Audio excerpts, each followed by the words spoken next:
नमस्कार. BMS second year अगततंत्र एवं विधिवैद्यक या विषयाच्या आज आपण सर्प या टॉपिकच्या नोट्स पाहणार आहोत. त्यामध्ये आपण त्याच्या आयुर्वेद प्लस मॉडर्न अस्पेक्ट दोन्ही टाईपच्या नोट पाहणार आहोत व तुम्हाला या व्हिडिओमध्ये टेबल फॉर्मॅट, चार्ट फॉर्मॅटमध्ये नोट्स दिल्या जातील व या तुम्हाला रिव्हिजन करताना सुद्धा उपयोगी पडतील.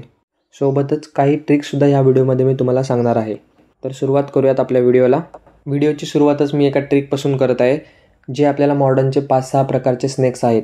तर त्यामध्ये जर ते प्रश्न तुम्हाला विचारला गेला तर त्यामध्ये तुम्ही डोमेन, त्यानंतर किंगडम, फायलम, क्लास, सब ऑर्डर, ऑर्डर हे तुम्ही कॉमन लिहू शकता. म्हणजे कोणताही स्नेक असेल तर त्याचं डोमेन युकॅरियोट आहे, त्यानंतर kingdom Animalia, phylum Chordata, class Reptilia, order Squamata आणि सब ऑर्डर सर्पंटिस. तर इथेपर्यंत सगळं सेम आहे, फक्त त्याचं सायंटिफिक नेम आणि फॅमिली बदलते. तर फॉर एक्झाम्पल तुम्ही रसल्स वायपर घ्या. तर आपल्याला रसल वायपर हा क्वेश्चन आला तर आपण domain Eukaryota, kingdom Animalia, phylum Chordata, class Reptilia, order Squamata आणि सब ऑर्डर सर्पेंटिस लिहून आपण त्याचं सायंटिफिक नेम लिहिणार, रसल्स वायपर आणि फॅमिली वायपरिडी लिहिणार. तर ही तुम्हाला ट्रिक मी दिलेली आहे, जी तुम्ही कॉमन वापरू शकता कोणत्याही स्नेकसाठी. नेक्स्ट आहे सर्पाचे भेद. म्हणजे आयुर्वेदानुसार सर्पाचे किती भेद आहेत. तर वेगवेगळ्या आचारांनी विविध भेद केलेले आहेत. सुरुवात आहे वाघभटांनुसार. वाघभटांनी दोन प्रकार सांगितलेत, दिव्य सर्प व भौमिक सर्प. भौमिक म्हणजे जे जमिनीवर राहतात ते. त्यानंतर चरकानुसार 3 प्रकार सांगितलेत, दर्विकर, मंडली आणि राजिमान. दर्विकरमध्ये वाताचा प्रकोप असतो, मंडलीमध्ये पित्त आणि राजिमान म्हणजे कफ. त्यानंतर सुश्रुतानुसार दर्विकराचे 26 प्रकार सांगितलेत. त्यानंतर मंडली 22, राजिमान 10, निर्विष 12 आणि वैकरंज 10 असे टोटल 80 प्रकार सांगितलेत. त्यानंतर लिंगभेदाने सर्पाचे 3 प्रकार पडतात, पुरुष, स्त्री आणि नपुसक. आणि वर्णभेदाने 4 प्रकार, ब्राह्मण, क्षत्रिय, वैश्य आणि क्षुद्र. ब्राह्मण त्यामध्ये त्याचे लक्षणं सांगितलेत, नील, त्यानंतर श्वेत, लाल मुख असणारा. त्यानंतर क्षत्रिय अधिक क्रोधी, धीर आणि अभिमानी असणारा. त्यानंतर वैश्य म्हणजे कबुतराप्रमाणे धूसर, गडद लाल. त्यानंतर क्षुद्र म्हणजे म्हैस, हत्ती रंगाचे, वृक्ष आणि रक्ताचा गंध असणारा. तर हा चार्ट व्यवस्थित लक्षात ठेवा. जर तुम्हाला विचारलं की आयुर्वेदानुसार सर्पाचे भेद वर्णन करा, तर सुरुवातीला हा चार्ट काढून आचारानुसार त्यांचं वर्गीकरण एक्सप्लेन करायचं. त्यानंतर आता आपण मॉडर्ननुसार टाईप्स ऑफ स्नेक्स पाहूया. त्यामध्ये सुरुवातीला आपण चार्ट फॉर्मॅटमध्ये त्याचा सुरुवातीला टाईप, त्यानंतर त्याचा फॅटल डोस, पिरियड आणि सायन्स अँड सिम्पटम्स पाहणार आहे. त्यामध्ये सुरुवातीला आहे कॉमन कोब्रा. त्यालाच आपण इलेपिडी फॅमिलीमधला आहे तो. त्याचं फॅटल डोस आहे 12 mg, fatal period 8 hours. Signs and symptoms immediate local pain, tissue swelling, nausea, vomiting, dysphagia, mouth paralysis आणि respiratory distress, eye pain, blurred vision आणि ड्राउझिनेस. हे त्याच्या बाईटमुळे सायन्स अँड सिम्पटम्स निर्माण होतात. त्यानंतरचा स्नेक आहे किंग कोब्रा. त्याचीसुद्धा इलेपिडी फॅमिली आहे. फॅटल डोस आहे 12 ते 15 mg, fatal period 90 minutes to 24 hours. त्यानंतर सायन्स आणि सिम्पटम्स त्यामध्ये local effect, pain, swelling, necrosis. Systemic इफेक्टमध्ये dizziness, respiratory failure, dysphagia, hypertension, bradycardia आणि ऑप्थेल्मोप्लेजिया. तर हे होते कॉमन कोब्रा आणि किंग कोब्रा. आपण आता नेक्स्ट पाहूयात. नेक्स्ट आहे Russell's viper, family Viperidae. Fatal dose आहे 12 mg, पिरियड आहे 4 दिवस. त्याचे सायन्स आणि symptoms severe local reactions, area becomes red, swollen आणि पेनफुल. त्यानंतर bleeding, bruising, necrosis, vomiting, giddiness, abdominal pain, pupil dilate होतात, पॅरालिसिस, नो पॅरालिसिस आणि HTN आणि डेथ.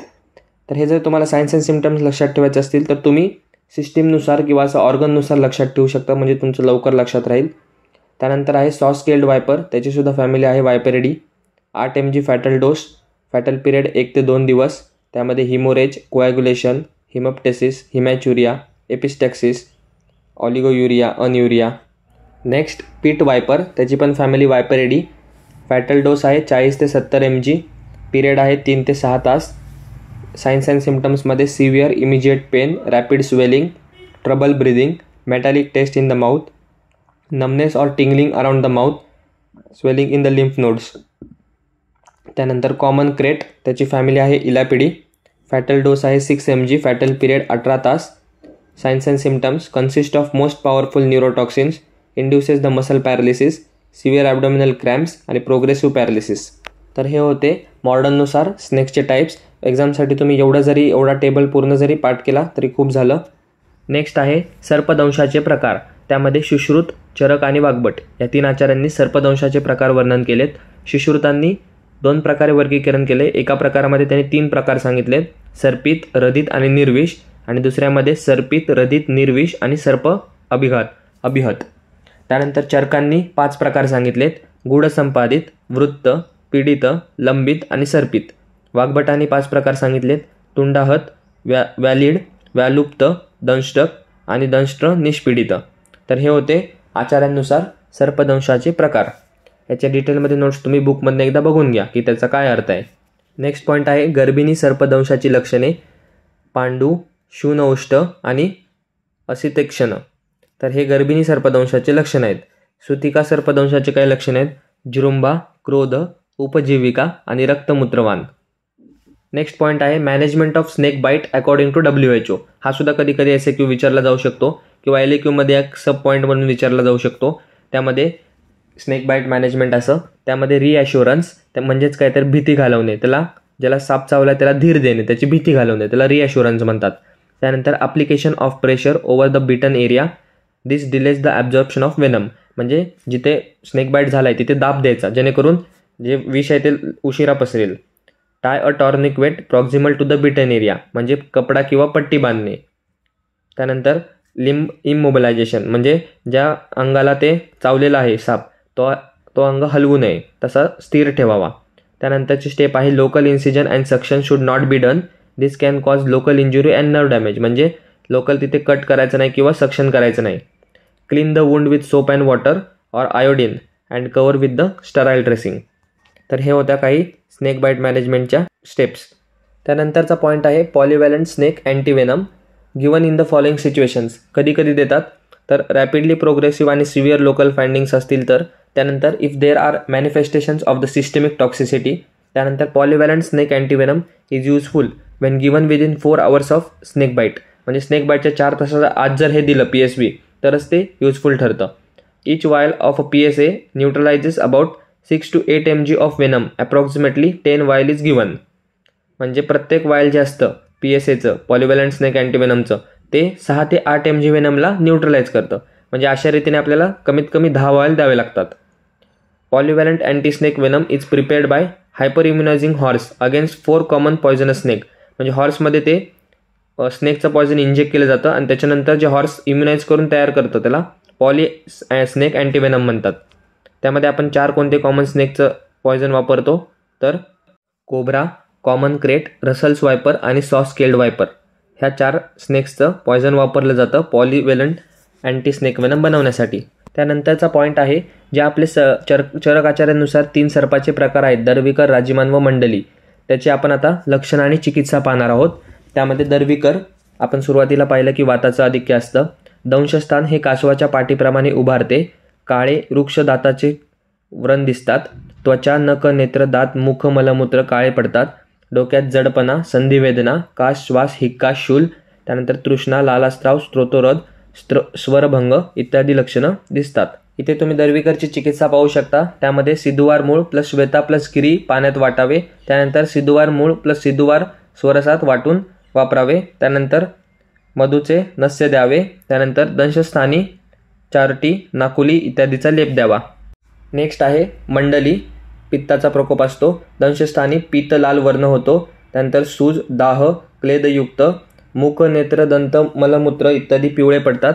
तृष्णा, ज्वर, दाह, मूर्छा, मुख, नाक, कान, मूत्र, गुद इत्यादी ठिकाणी रक्तस्राव सुद्धा आढळतो.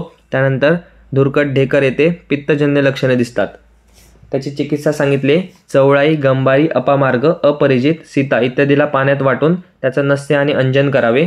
त्यानंतर कडू, कूठ, गृहधूम, त्रिकटू, तगरचूर्ण प्लस मध सेवन करावे. नेक्स्ट आहे राजीमान सर्प. कफाचे आधिक्य असते. दंशस्थान गुळगुळीत, पिच्छिल, स्थिर. त्यानंतर रक्त हे घट्ट, थंड व पांढरट होते. त्यानंतर वमन, डोकेदुखी, मळमळ. त्यानंतर डोळे कंडू, शीतज्वर, नख, नेत्र, मलमूत्र, त्वचा पांढरी पडते. तोंडातून स्त्राव व कफजन्य इतर लक्षणे उत्पन्न होतात. राजीमान सर्पाच्या चिकित्सेमध्ये पंचवल्कल, त्रिफळा, यष्टीमधू, नागकेशर, जीवक, वृषभक, चंदन, सीता व कमळचूर्ण प्लस मध सेवन करायला सांगितलंय. त्यानंतर गंभारी, वडाचे अंकुर, जीवक, वृषभक, मंजिष्ठा, यष्टीमधूचा क्वाद द्यायला सांगितलंय. तर या होत्या सर्पासंबंधित आयुर्वेदा प्लस मॉडर्नच्या काही नोट्स. थेरॉटिकल आस्पेक्ट जास्त न देता तुम्हाला चार्ट व टेबल फॉर्मॅटमध्ये देण्याचा प्रयत्न केलेला आहे. तसंच सर्पाच्या काही म्हणजे त्याचे वेग, विषाचे वेग हे सुद्धा नोट्स बाकी आहेत. जर ते सुद्धा तुम्हाला पाहिजे असतील तर व्हिडिओच्या खाली नक्की कमेंट करा. व्हिडिओ आवडला असल्यास व्हिडिओला लाईक करा, चॅनलला सबस्क्राईब करा. भेटूया एका नवीन व्हिडिओमध्ये नवीन टॉपिकसोबत. धन्यवाद. So guys, subscribe Ayurveda Essence for more such videos. You will get all handwritten notes here.